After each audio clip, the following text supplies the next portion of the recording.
بسم اللہ الرحمن الرحیم۔ حضور اکرم صلی اللہ علیہ وآلہ وسلم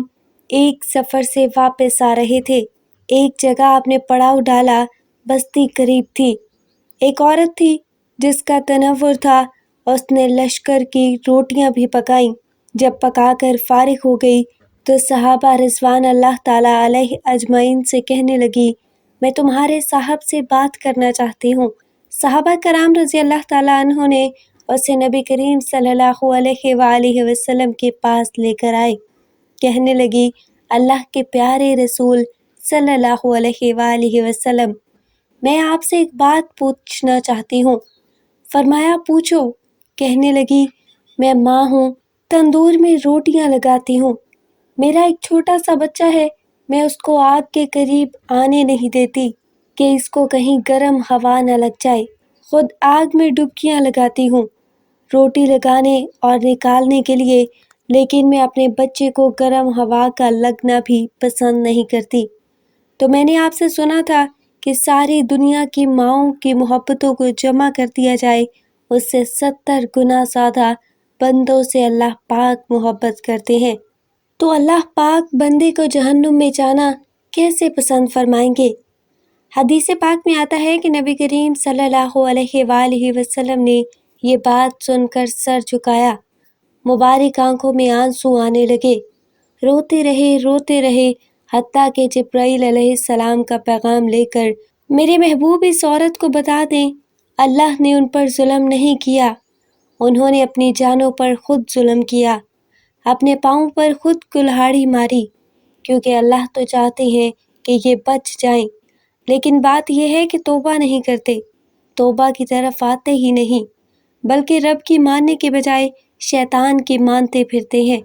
اور توبہ کو ضائع کرتے ہیں، بھول جاتے ہیں، تو یہ تو اپنے عمل کی وجہ سے جہنم میں جائیں گے۔ ابو ہریرہ رضی اللہ تعالیٰ عنہ سے حضور اقدس صلی اللہ علیہ وآلہ وسلم کا ارشاد نقل فرماتے ہیں کہ میری ساری امت جنت میں داخل ہوگی، لیکن جو انکار کرے گا وہ جنت میں داخل نہیں ہوگا۔ عرض کیا، اور کون انکار کرے گا؟ آپ صلی اللہ علیہ وآلہ وسلم نے فرمایا، جس نے میری اطاعت کی وہ جنت میں داخل ہو گیا، اور جس نے میری نافرمانی کی اس نے انکار کیا۔ حضرت جابر رضی اللہ تعالیٰ عنہ ارشاد فرماتے ہیں کہ چند فرشتے نبی کریم صلی اللہ علیہ وآلہ وسلم کے پاس آئے اور آپ سو رہے تھے۔ ان فرشتوں نے آپس میں کہا کہ تمہارے ساتھی کے لیے ایک مثال ہے، اس مثال کو بیان کرو۔ بعض فرشتوں نے کہا کہ یہ سو رہے ہیں، اور بعض فرشتوں نے کہا کہ ان کی آنکھیں سوتی ہیں اور دل بیدار رہتا ہے۔ تو فرشتوں نے کہا کہ ان کی مثال اس آدمی جیسی ہے کہ جس نے ایک گھر بنایا اور اس گھر میں کھانے کی ایک دعوت کا انتظام کیا اور ایک بلانے والے کو بھیجا، تو جس نے اس بلانے والے کی بات مانی وہ گھر میں داخل ہوا اور اس دعوت میں کھایا، اور جس نے اس بلانے والے کی بات نہ مانی وہ گھر میں داخل نہ ہوا اور نہ اس دعوت میں سے کھایا۔ پھر فرشتوں نے کہا کہ اس مثال کا مطلب ان کے سامنے بیان کرو تاکہ یہ سمجھ جائیں۔ اس پر بعض فرشتوں نے کہا کہ یہ تو سو رہے ہیں، اور بعض نے کہا کہ ان کی آنکھیں سوتی ہیں اور ان کا دل بیدار رہتا ہے۔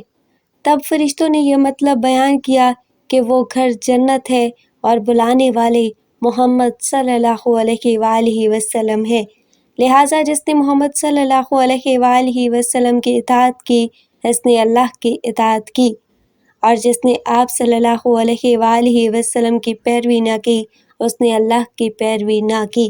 اور جس نے اللہ کی نافرمانی کی اور محمد صلی اللہ علیہ وآلہ وسلم کی وجہ سے لوگوں کی دو قسمیں ہو گئیں، جس نے آپ کی مانی اس نے اللہ کی مانی اور جنت میں جائے گا، اور جس نے آپ کی نہ مانی اور اس نے اللہ کی نہ مانی وہ جنت میں نہیں جائے گا۔ حضرت ابو موسیٰ رضی اللہ تعالیٰ عنہ حضور اقدس صلی اللہ علیہ وآلہ وسلم کا ارشاد نقل فرماتے ہیں کہ میری اور اس دین کی مثال جس کو دے کر اللہ تعالیٰ نے مجھے بھیجا ہے اس آدمی جیسی ہے جو اپنی قوم کے پاس آیا اور کہا کہ اے میری قوم، میری اپنی آنکھوں سے دشمن کے بڑے لشکر کو تمہاری طرف آتے ہوئے دیکھا ہے، میں تم کو بے غرض ہو کر ڈرا رہا ہوں، لہٰذا یہاں سے بھاگنے میں جلدی کرو۔ چنانچہ اس کی قوم میں سے کچھ لوگوں نے اس کی بات مان لی اور سرشام چل دیے اور آرام سے چلتے رہے تو وہ بچ گئے، اور اس قوم میں سے کچھ لوگوں نے اسے جھوٹا سمجھا اور وہیں ٹھہرے رہے تو دشمن کے لشکر نے ان پر صبح حملہ کر کے ہلاک کر دیا اور ان کو بالکل ختم کر دیا۔ یہ مثال ہے ان لوگوں کی جنہوں نے میری بات مانی اور جو دین حق میں لے کر آیا اس پر عمل کیا، اور ان لوگوں کی جنہوں نے میری نافرمانی کی اور جو دین حق میں لے کر آیا اس کو جھٹلایا۔